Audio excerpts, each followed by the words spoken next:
Imagine ir ao supermercado e descobrir que o preço do pão dobrou desde ontem.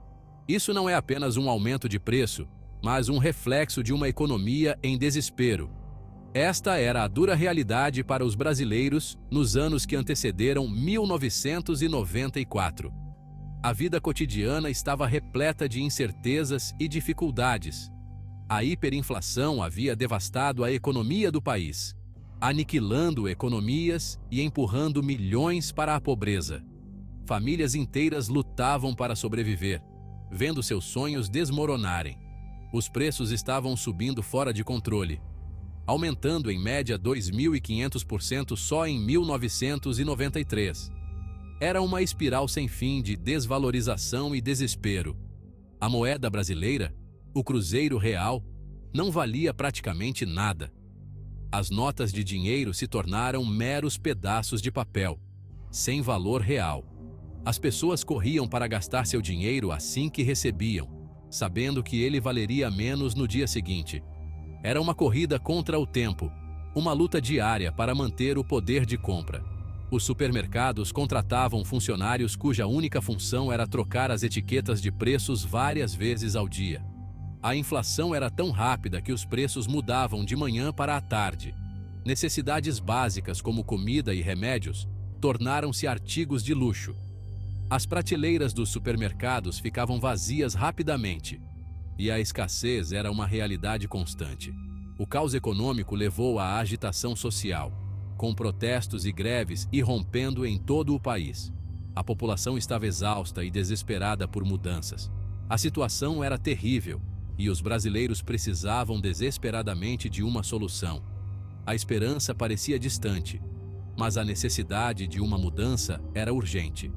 O país já havia passado por 6 moedas diferentes e inúmeros planos econômicos em um período de apenas 8 anos, todos fracassando em domar o monstro da inflação. Cada tentativa parecia apenas agravar a situação.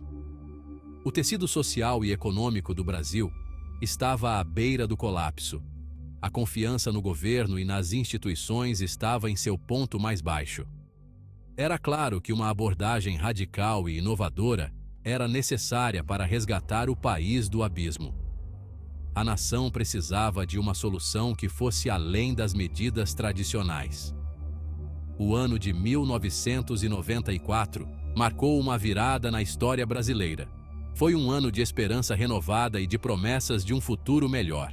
Foi o ano em que o Plano Real, um plano econômico revolucionário, foi introduzido, prometendo derrotar o dragão da hiperinflação e trazer estabilidade de volta ao país. Este plano não só visava estabilizar a moeda, mas também restaurar a confiança e a dignidade do povo brasileiro. Para entender a magnitude do impacto do Plano Real, é essencial mergulhar na turbulência econômica que tomou conta do Brasil no final dos anos 80 e início dos anos 90. Esse período foi marcado por uma série de eventos que abalaram a estrutura econômica do país e deixaram a população em um estado de constante incerteza. O país estava às voltas com uma tempestade perfeita de problemas econômicos, uma carga esmagadora de dívida externa, gastos públicos desenfreados e um legado de políticas econômicas fracassadas. A combinação desses fatores criou um ambiente de instabilidade que parecia não ter fim. Esses fatores criaram um terreno fértil para a hiperinflação, uma situação em que os preços sobem a uma taxa astronômica, corroendo o valor do dinheiro e prejudicando a economia. A cada dia, os brasileiros viam seu poder de compra diminuir drasticamente, tornando a vida cotidiana um desafio constante. As raízes dessa crise podem ser rastreadas até a década de 70, um período de rápido crescimento econômico impulsionado por empréstimos estrangeiros. Esse crescimento, no entanto, não foi sustentável e acabou por criar uma bolha econômica que eventualmente estourou. No entanto, esse crescimento teve um custo. O Brasil acumulou uma enorme dívida externa e, quando as taxas de juros dispararam no início dos anos 80, o país se viu incapaz de arcar com o pagamento de suas dívidas. A crise da dívida se tornou um dos maiores obstáculos para a recuperação econômica. O governo recorreu à impressão de mais dinheiro para cobrir suas despesas, alimentando a inflação. Essa medida, longe de resolver os problemas, apenas agravou a situação, levando a uma espiral inflacionária que parecia incontrolável. A situação piorou nos anos seguintes, à medida que sucessivos governos implementaram uma série de planos econômicos heterodoxos, que se mostraram ineficazes para conter a inflação. Cada novo plano trazia uma nova esperança, mas rapidamente se mostrava incapaz de lidar com a complexidade da crise. Esses planos geralmente envolviam o congelamento de preços e salários, o que levou à escassez e a distorções no mercado. As prateleiras dos supermercados ficavam vazias, e a população sofria com a falta de produtos básicos. A constante instabilidade econômica criou um clima de incerteza e medo. As pessoas não sabiam o que esperar do futuro e viviam em um estado de constante apreensão. As empresas relutavam em investir e os consumidores perderam a confiança na economia. O medo de um colapso total paralisava a iniciativa privada e afetava todos os setores da sociedade. No início dos anos 90, a economia brasileira estava à beira do colapso. A hiperinflação e a falta de confiança no governo criaram um cenário de desespero generalizado. A hiperinflação havia atingido níveis inimagináveis, ultrapassando 5.000% em 1993. Esse nível de inflação era insustentável e exigia uma solução urgente e eficaz. O país estava preso em um ciclo vicioso de declínio econômico e agitação social. As manifestações nas ruas eram frequentes, e a população exigia mudanças imediatas. Foi nesse cenário de desespero e desesperança que o Plano Real surgiu como um farol de esperança. Anunciado pelo governo, o plano prometia estabilizar a economia e restaurar a confiança da população, marcando o início de uma nova era para o Brasil. A hiperinflação que assolou o Brasil nos anos que antecederam o Plano Real não foi apenas uma crise econômica. Foi uma profunda crise social que afetou todos os aspectos da vida cotidiana.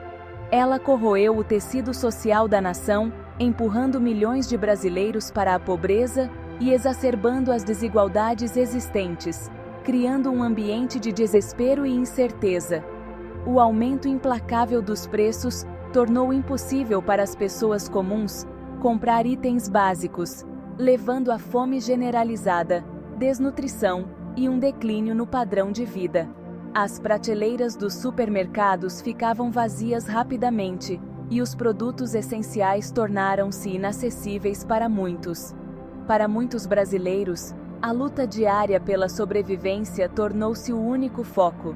As filas para conseguir alimentos racionados eram intermináveis, e a busca por qualquer forma de sustento era constante. As pessoas foram forçadas a fazer escolhas impossíveis entre comprar comida ou remédio, pagar aluguel ou manter seus filhos na escola. Essas decisões difíceis afetaram profundamente a qualidade de vida e o bem-estar das famílias. Os idosos, que viviam de rendas fixas, viram suas economias de uma vida inteira desaparecerem, deixando-os vulneráveis e desesperados. Muitos foram obrigados a buscar ajuda ou continuar trabalhando, apesar da idade avançada. As crianças foram particularmente afetadas, sofrendo de desnutrição e doenças evitáveis devido à falta de acesso à saúde e alimentação nutritiva. A falta de recursos básicos comprometeu o desenvolvimento físico e mental de uma geração inteira.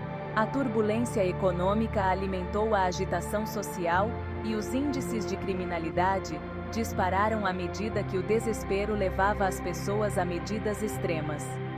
Protestos e manifestações tornaram-se comuns, refletindo a insatisfação generalizada. O tecido social da nação estava se desfazendo, com áreas urbanas se deteriorando e famílias lutando para sobreviver em condições precárias. O abismo entre ricos e pobres se ampliou, à medida que aqueles com acesso à moeda estrangeira ou ativos conseguiram se proteger dos piores efeitos da crise, enquanto a grande maioria dos brasileiros lutava para sobreviver. A desigualdade tornou-se ainda mais visível e dolorosa. A hiperinflação também teve um impacto devastador na educação e saúde. Escolas e hospitais, já subfinanciados, enfrentaram dificuldades ainda maiores para funcionar. Escolas e hospitais lutavam para funcionar, pois o custo de suprimentos e equipamentos disparou. A falta de recursos comprometeu a qualidade dos serviços oferecidos.